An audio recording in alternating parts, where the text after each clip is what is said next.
don't have so much time, and it's usually very long presentation. I try to shorten it, but if you have questions, maybe just write it down, and I can answer later. Even if I jump on things and you want something to be clear, I can do it later. So, as Verena said, I was in universities, pretty much all of them in Berlin, and I had a T-shirt that says, "I'm from Israel, ask me anything." And you can imagine the reactions I had, some good, some bad. But the most common thing I heard is this sentence: "I am not anti-Semitic, I am just anti-Zionist." And yeah, I thought, what does it mean for people? And I asked them. I did the one thing that maybe a lot of people don't do, is ask, okay, if you have the ability to be, I don't know, in a position of a chancellor or of a king, and you want to find a solution for Zionism, what would you do?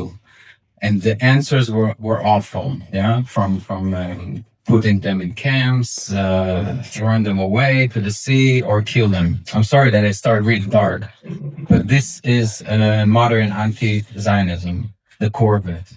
And I heard it in every university, and I thought, how come people that pretend or at least say they're for human rights, when I ask them if they're okay with the death of millions of people, and I tell them most Jews are Zionists, and I got almost always an answer that I don't care how many of them are Zionists, they should all be killed. And I thought, okay, this is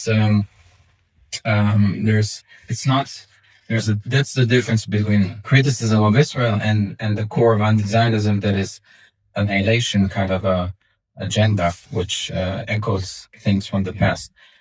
And I started it already a year and a half ago, and I thought, why not more people talk about this? Because everyone, even the Jewish community, just talk about anti-Semitism. But anti-Semitism, I did a little bit of research. I'm not a historian, but it's a mutation, and even anti-Semitism is kind of a new anti-Judaism that also evolved to anti-Semitism, from the Christian blood label to the Nazi race label. And today we have the same mutation in anti-Zionism, right? So I'm just gonna show some things. This is, for example, because sometimes people don't believe me, but this is from a newspaper. There was a journalist, and I was in FU, and some group of activists came to me and were very aggressive. And instead of fighting them, I asked them again, what did they want to do with the Zionists? And I told them that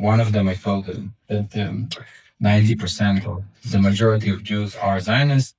And she screamed, "I don't care if it's 1% or 99, they should all be thrown away." And in Arabic, she said some other stuff. So the thing is also that it was accepted. Like, there was 20 people around, and except for one, I'll be honest, that came to me and said that it's wrong. Everyone felt it's okay. So just, it's a little bit my theory, because I jumped quickly. I was myself considered myself anti-Zionist, so I know the feeling. Yeah, there's a lot of emotional feeling. Yeah, so when they say this, I'm not anti-Semitic, I'm just anti-Zionist. They know that so-called anti-Semitism is bad to say, but anti-Zionism is considered today, and through social media, I have a lot of videos for this. We're not going to be able to see everything, but maybe you already know, probably yourself. It's considered the worst thing ever. It's just like back then Judaism, the root of all evil. If it's capitalism, genocide, apartheid, colonialism, everything that is bad in the world, you can put on Zionism. So that's why it's okay to, resist Zionism by all means necessary. I jump a little bit, but yeah. Also, from my own small research, I noticed that a lot of the things echo the protocols. You probably know the Protocols of Adonai Zion, which was a book that was written before the Nazis. It was written by the Russians back then, the Tsar time, and the Nazis used this book. It was the most anti-Semitic book ever written, but it was written, many people don't know, it was written as a kind of a eyewitness testimony of somebody who was in the first Congress, the Zionist Congress. So it's a fake document about the Zionist Congress. So it was kind of like a affirmation that, look, it's okay that we are anti-Semitic because look what the Zionists are planning, you know. So it was already, back then, nobody said I'm just anti-Zionist, I'm not anti-Semitic. It was kind of like united together. The Nazis used it. It went later to the Soviet, before that to the Arab world. The book was translated a lot in the Arab world, and it was forbidden in most of the Western world, and then came back through Palestinian and Pan-Arabism propaganda back to the West, back to academic world. But I hope I will show some of it, probably not all of it, but yeah, just some visualization. You see here the protocols, the German translation, and you see the flag, the national flag of the Zionist movement back then that was used in the Congress, and it was the flag that was used back in the mandate of Palestine. And it also says, Kol Israel Aravim, so all of Israel are in solidarity of each other. You can see here it was, sorry. Of the elders of Zion, the worst anti-Semitic conspiracy theory in history. And I still have the copy here. And I remember opening this book, and I remember being disappointed because in the introduction it mentioned that, well, this is probably debunked as fake. Now this book is a good of the Oh, yeah.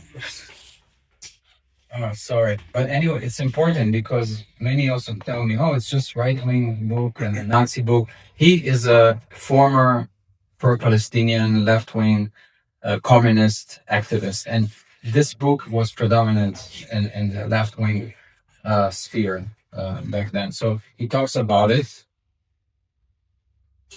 Of the elders of Zion, the worst anti-Semitic conspiracy theory in history. And I still have the copy here. And I remember opening this book, and I remember being disappointed because in the introduction it mentioned that, well, this is probably debunked as fake. Now this book is a conspiracy theory. And the publisher, who is an anti-Semite, must have included this to avoid a libel case. But then in the very next paragraph, we read that whether the protocols are genuine or not, the plot described in the protocols of the elders of Zion is happening in front of us out there in the world. And then I felt at home again, because I took it as a confirmation that yes, my worldview, that there are these powerful Jews out there who control things and make bad things happen, this worldview was still legit. All right, so that's a left-wing communist expert. And also the book, I jump here. For example, you can see also they do upgrades for the book. In Syria, for example, they blamed the Jews for 9/11. There's another Arab publication, I forgot in which country, that also added that the Jews also created COVID and so on. So it's like a pizza. You can have as much toppings as you want. Like you just add more and more stuff. So yeah, a little bit more visualization.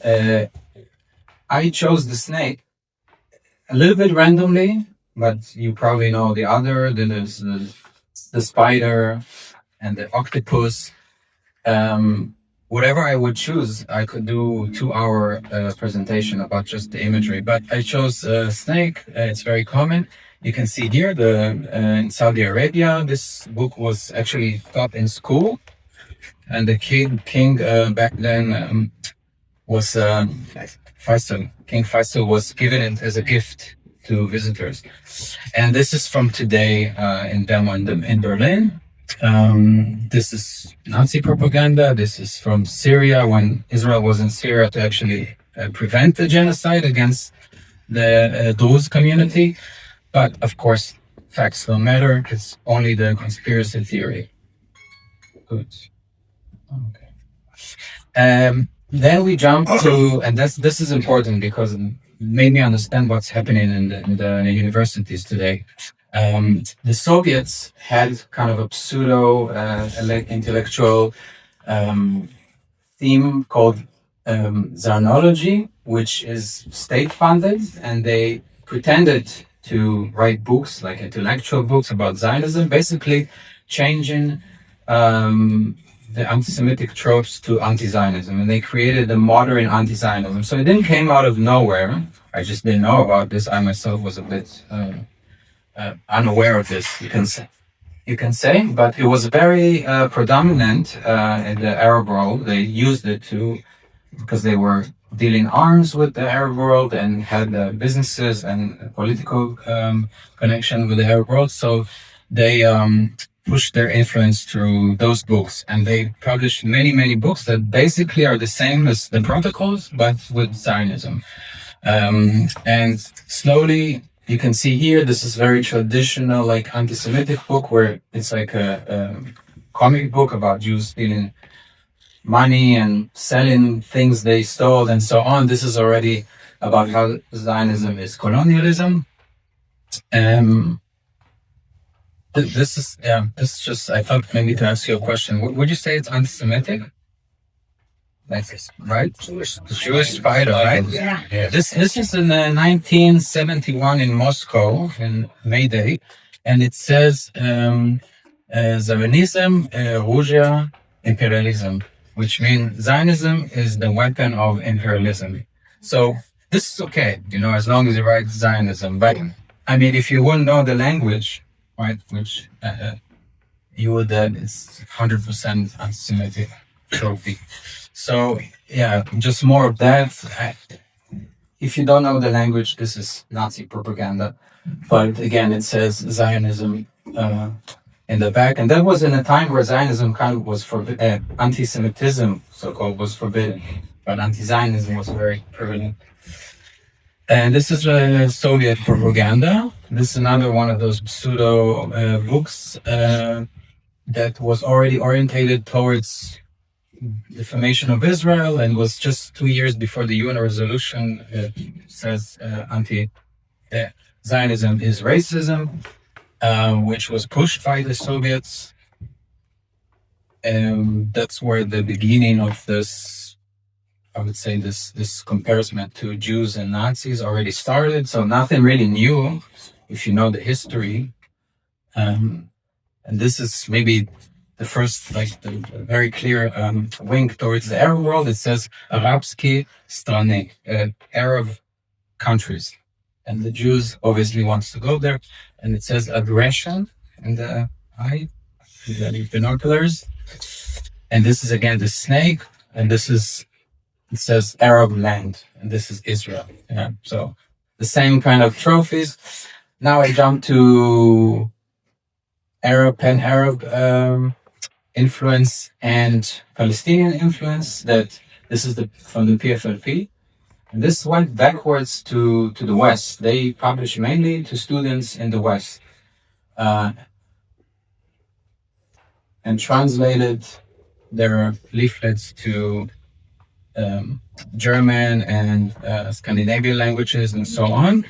And although it's from the 70s, you already see things that you see today, like this, and this is what young people sadly see in universities. It made a circle back to the West with Zionism. This more of this mix of ancient blood labels, crucifixion of Jesus, and of course blaming Israel, and so on. This also I found it to be interesting because this is Arafat, and this is another anti-Semitic trope. Yeah. And this, although it looks very old, this was printed and shared a year ago in USA in universities. And there's a video where they go into Jewish classes and they give it to the Jewish students on purpose. Yeah, now I will jump because I don't have much time. But I want to focus again back to the psychology of anti-Zionism, which I notice that if you take not just this case, but all the cases of violence since 7th of October, you see that there is kind of confirmation that everything that could be anti-Semitic is, as long as you say it's anti-Zionist, you're doing a moral thing. It's a moral thing. And in that way, they actually erase anti-Semitism. It's me. Which in their mind, it does not even exist. Because, for example, this is, this case of the two diplomats that were shot by a left-wing communist activist in Washington. And he killed a couple of diplomats, and instead of condemning it, the pro-Palestinian, anti-Israel, anti-Zionist crowd glorified him as a hero, and they wrote like, "This is what should be done." So and that also happened. I don't have here this. I didn't update it, but after the Bondi massacre, there was the same videos that showed how it was legitimized, actually, terrorism and anti-Semitic attack. I'm not gonna play it, but maybe you know. I condemn the elimination of those two Zionist officials. He's very famous on TikTok or Instagram too, and I think 2 or 3 million people saw this video where he says, "I'm not condemning, I'm approving this death, and he called it a resistant. He resisted. He called him Rodriguez in Washington a resistance fighter, and I think it's very important because in their head, in their mind, they resist something much more evil, right? So, and it's always the same like this. Like I'm sorry, like bringing the Nazis, but they also thought they resisted, and Hitler wrote himself that he resisted the Jews because they wanted to genocide and eliminate the German folk, the German people. So for them, it was legitimate in many ways. I'm not trying to say it was wrong or not, but in their mind, it works the same way. It's not criticism of Israel. It's just to defamation to the point where the only solution to the problem is elimination of the threat, the so-called threat. All right, I have 2 minutes left, and this is the last one that I will show today. We can continue later. But yeah, so it's kind of repeating what I said. They created, after 2 years, I noticed they basically created a sphere where anti-Zionism erased anti-Semitism, and it could confirm legitimize every attack on Jews. And just going back to my first sentence, I'm not anti-Semitic, I'm just anti-Zionist. When I hear it now, for me, and I think it's important, it's something that should have done already 2 years ago. We are dealing with a new hate movement. This is a hate movement. They cannot say I'm just that, like it's a good thing. And if I can ask you and if you hear that, please tell them, you don't have to say they're anti-Semitic, but tell them, no, I'm sorry, you are part of a hate movement. Thank you very much.